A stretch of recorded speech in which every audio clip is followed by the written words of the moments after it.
A lot of Muslim men was threatening her after this. Muslim men was fitting all kinds of stereotypes. They blame the woman if they're like attracted to them and end up doing something. Like that's why women are covered up. Bismillahirrahmanirrahim. Assalamu alaikum, brothers and sisters. If you're watching this video and it's Salah time, please pause it and go pray and come back when you're done. Please check out the description section of this video to support the channel. So I was sent a clip of a couple of conservative American podcasters named the Hodge Twins speaking about why Muslim women wear the hijab. They related this to Muslim men not being able to control their desires, and the context from which they were speaking on this was a discussion about former adult actress Mia Khalifa. Let's take a look at the clip.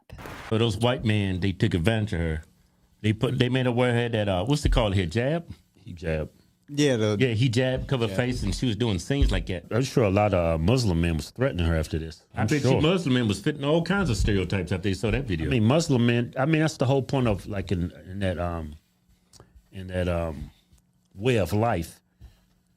Like that's why women are covered up, because men think it's on the woman. They blame the woman if they're like attracted to them and end up doing something with her, even though they're married. That's why they have the women cover themselves up. That's why they initially had her wearing the hijab. Yeah, it looked like they took advantage. She was young and vulnerable, and then they found out her nationality and her religion. And say, hey, we can exploit this. We can make a lot of money. Then after she did, it's like, man, I should have did that. Yeah, but she regrets it, man. She regretted it. Does she regret looking at that? So firstly, they refer to Mia Khalifa as a Muslim woman. This is not true. She is a Lebanese woman that was raised Catholic. Her real name is Sarah Jo Shamon, not her Muslim-sounding stage name. Secondly, the Hodge Twins stated that Muslim women wear the hijab because Muslim men blame women for tempting them, because supposedly Muslim men can't control their urges. This is false. The Quran tells women to cover their heads and their bodies by making reference to the Arabic word khimar, as you can see, which means a head covering that covers the hair, as well as telling us to cover our bodies, and also guides us about the social hijab in regards to our conduct. The purpose of this is to bring us closer to God, while at the same time protecting us from the ill intentions of all men, not just Muslim men. Nowhere does it say that men blame women for their urges. In fact, the Quran commands men to not even look at women who are not family members or wives. Men also have a strict dress code. According to the hadith of the Prophet, peace be upon him, Muslim men are supposed to cover themselves from the navel to the knee, are not permitted to wear thin see-through clothes, and must not dress like women or unbelievers. Men are also prohibited from wearing gold and silk. However, women can wear these things freely. To be honest, I don't think the Hodge Twins are necessarily anti-Muslim. I had a quick look through their content and couldn't find anything specifically Islamophobic. I simply think this comes down to ignorant stereotypes being believed without independent research, and hence why I am setting the record straight. Also, when it comes to Mia Khalifa, I have mixed views. I don't agree with her former choice of career, and as the twins said, she more than likely was taken advantage of in such a sinister industry, but there must be some personal accountability on her part also for making those choices. But with that being said, everybody makes mistakes. However, in her current line of work, which is fashion modelling for her own products, she still posts provocative images of herself and has called her product range Shaitan, which means Satan in Arabic. To be honest, she's not Muslim, so it's not our concern what she does with her life, as it doesn't reflect on our community at all. But I do understand why Muslims were angry at her in the past, when she was wearing the hijab and using a fake name to cosplay as a Muslim woman, whilst exploiting Islam by mixing it up with such major haram. To be completely fair though, she is an avid pro-Palestinian activist and has even lost money and business opportunities for holding this position. Here's a clip of her speaking about growing up as a child in occupied Lebanon and her thoughts on Palestine.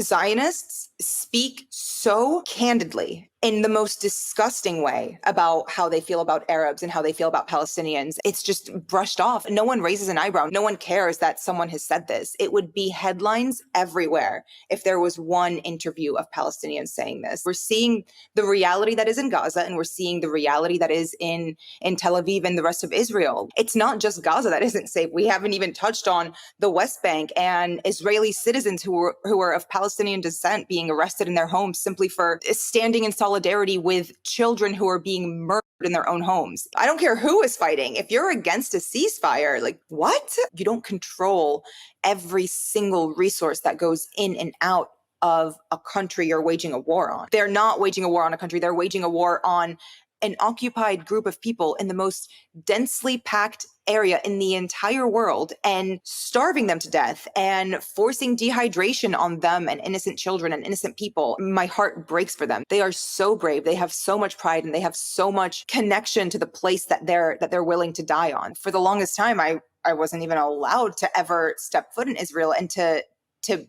be a child and be told that you're not allowed to enter a country because of where you were born, that makes the gears start going like, what? That doesn't make any sense. Why? There was one air raid that I remember very specifically, and it was when we were living in Beirut. We had to run down the stairs so fast to try and find a bunker and to get out of the buildings because we had no idea where it was going to hit. We just knew they don't aim. They don't care what they hit. They just launch rockets and hope it hits something. And they actually are hoping that it hits civilians and causes as much damage as possible. To be in that room, waiting for all of this to end, having a child that was less than 1 years old crying because their shoulder has been ripped out of its socket, and us not being able to do anything, like that has been ingrained in my head my entire life. Having to pass through checkpoints was something that I always thought was just a part of life. We moved to America, and 9/11 happened the year that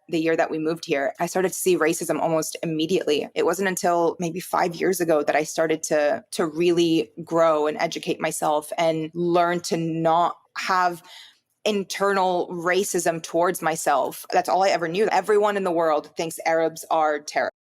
She was right in what she said about how the discriminatory language of Zionists has become normalised, despite how harrowing it is most of the time, and that there would be a major backlash if Palestinians were to use the same type of language. Again, I have to give her props for calling out Israel's orchestrated genocide in Palestine, from how they control the resources to the brutal violence, and also the inhumane blockade of aid to starving people and children. It was crazy to hear her describe her horrifically traumatic childhood in Beirut due to the oppression of Israel around 20 to 30 years ago, because it sounds almost identical in parts to what people in Lebanon are going through in the present day. This is just further proof that the Israeli government is responsible for multiple long-term conflicts within that region and are a liability as well as a threat to peace in the Middle East. From what she said, Israel treating their own Arab citizens badly also further confirms this. What also stood out to me was how she said she began hating herself because she believed all the Western anti-Arab propaganda throughout her life, until she reconditioned her mind over the years to think differently. I see a lot of this with many ethnic people who are ashamed of their heritage, skin colour and religion because they are unconsciously programmed to hate themselves and to love their oppressors. This type of low self-esteem thinking due to her traumatic upbringing may well have led her to being vulnerable to be taken advantage of in the adult industry, as the Hodge Twins said earlier. Let's be objective here. There are many people from different walks of life standing up for Palestine. From what I've seen, it's not only Sunnis or Shias, but also some Christians and atheists, some Sikhs, and even some Jewish people, liberals, conservatives, even a few nationalists and other groups too. I'm not saying we should all hold hands and compromise our respective beliefs, and although we may disagree on many issues, as Muslims the very least we should do is respectfully acknowledge that these people are standing up for our brothers and sisters, simply because it's the right thing to do, and especially since they are not obligated to do so, as it is easier to do the opposite and sell out. Thank you for watching. Make sure to join my free Telegram group via the link in the description, where we as Muslims can speak freely and without censorship about issues like this. And remember to like, subscribe and become a channel member for access to exclusive content. Until next time, inshallah, Jazakallah khair. Allahu Akbar, Allahu